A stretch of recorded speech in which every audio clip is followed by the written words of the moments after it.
15 दिन से धरने पर बैठे हैं किसान, लेकिन अब तक नहीं हुई सुनवाई। बाईपास में जा रही है जमीन। मथुरा के महावन क्षेत्र में आगरा उत्तरी बाईपास के निर्माण में किसानों की जमीन जा रही है। इसी के विरोध में वे पिछले 15 दिनों से धरना दे रहे हैं, लेकिन शासन द्वारा अब तक उनकी कोई भी सुनवाई नहीं की गई है। बताते चले कि मथुरा के रेपुरा जाट से लेकर यमुना एक्सप्रेस वे से टच हो रहे आगरा उत्तरी बाईपास पर भारतीय किसान यूनियन भानु के क्षेत्रीय किसानों का धरना प्रदर्शन चल रहा है। किसानों का कहना है कि हमारी जमीन को बाईपास में अधिकृत किया जा रहा है, लेकिन इसके लिए ना तो किसानों ने अपनी जमीन को बेचने के लिए किसी कागज पर साइन किए हैं और ना ही अंगूठा लगाया है। उसके बाद भी हमारी जमीन पर खड़ी फसल को भी पुलिस प्रशासन द्वारा डरा धमकाकर बुलडोजर से नष्ट कर दिया गया है और लगभग 10 हेक्टेयर सरसों की फसल नष्ट हो गई है। वहीं भारतीय किसान यूनियन भानु के राष्ट्रीय महासचिव योगेंद्र चौधरी ने कहा कि वर्तमान सरकार के कार्यकाल में किसान बुरी तरीके से त्रस्त है। किसानों से जबरन उनकी जमीन ली जा रही है, साइन करवाने के लिए दबाव भी बनाया जा रहा है। उसके विरोध में हमारा धरना प्रदर्शन अनिश्चितकालीन तक चलेगा। जब तक किसानों को खेत के सर्किल रेट के हिसाब से मुआवजा नहीं मिल जाए, तब तक हम ट्रैक्टर रैली निकालकर अपना विरोध प्रदर्शन भी जारी करेंगे और शासन प्रशासन को झुकाकर मानेंगे और उनकी मनमानी नहीं चलने देंगे। साथ ही किसानों द्वारा कुछ मांगे भी शासन के सामने रखी गई हैं, जिसमें सबसे पहली मांग है कि सलवान से लेकर खदौली तक यमुना एक्सप्रेस वे के सर्विस रोड पर पक्की सड़क का निर्माण किया जाए। किसानों को सर्किल रेट से 4 गुना अधिक मुआवजा दिया जाए और यहाँ के क्षेत्र के किसानों को बाईपास के एक कट भी दिया जाए, जिससे क्षेत्र के लोगों को लाभ मिल सके। ऐसा है कि आज हमारे धरने को 15वां दिन हो गया जी, लेकिन शासन प्रशासन की अभी तक आंखें नहीं खुल पाई है जी भैया। क्योंकि हमारी जो समस्याएं थी, जी। हमारी मांगें जो थी, एक तो मुआवजे को लेके थी, जहां ये जमीनों का अधिग्रहण किया गया है बिना मुआवजा किसानों को दिए हुए, और हमारी मांग जो है वो इस सर्किल रेट का जो 1,70,00,000 रुपये प्रति हेक्टेयर का 4 गुना जो हमें चाहिए, जो यहाँ का सर्किल रेट बनता है जी, ये हमारी प्रमुख मांग है। उसके साथ हमें यहाँ गंगनहर से पानी की जो यहाँ खारे पानी की समस्या है, पानी चाहिए था। एक यमुना एक्सप्रेस वे से आपका सर्विस रोड है खंदौली तक, उसका डावरीकरण। एक जो फसल बर्बाद की गई है, तानाशाही दिखाई गई है, उसका हमें मुआवजा, ये हमारी मांगे हैं।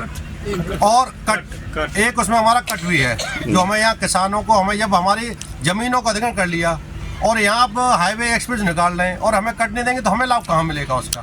तो एक हमारी कट, ये बिल्कुल आप सही कह रहे हैं। सिर्फ 2 से 3 किसानों ने मुआवजा लिया है और उनको भी डरा धमका के मुआवजा दे दिया गया, वो भी सहमत नहीं है जी।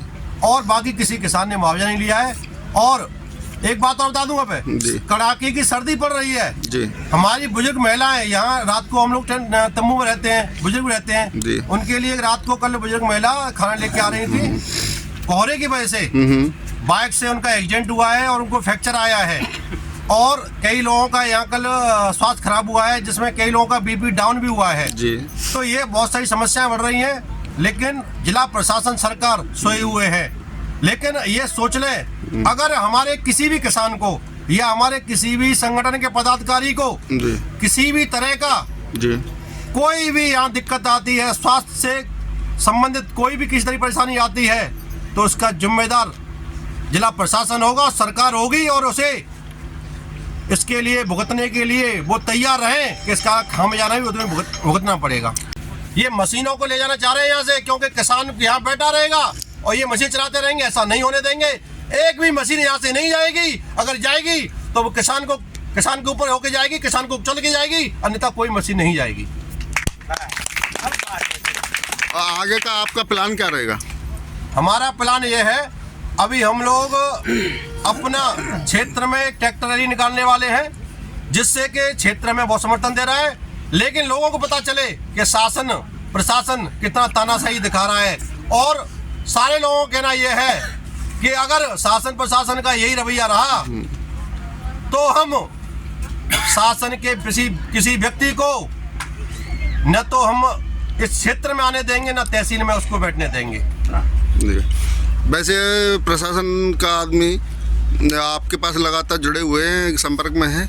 हाँ, एडीएम साहब आए हैं, एसडीएम साहब कई बार आए हैं, लेकिन आते हैं गुमराह करने के लिए, आते हैं, आश्वासन देके चले जाते हैं। आश्वासन देके चले जाते हैं। हमने कई बार पूछा है कि हमें ये तो बता दो कि हमारी जो मांगे हैं जी। उन पे आपने अब तक क्या किया। जी। कोई ऐसा लिखित आश्वासन तो हमें दे दो जिससे हमें भी लगे कि आप किसानों के पक्ष में हैं। Braj Chikitsa Sansthan school of nursing and paramedical college, जहां मौजूद है आधुनिक सुविधाओं से लैस anatomy lab, nutrition lab, community lab, advance skill lab, fundamental lab, MCH lab, computer lab और लाइब्रेरी। यहाँ के पाठ्यक्रमों में शामिल है BSc nursing, GNM, ANM, OTT, योग्यता 12वीं पास।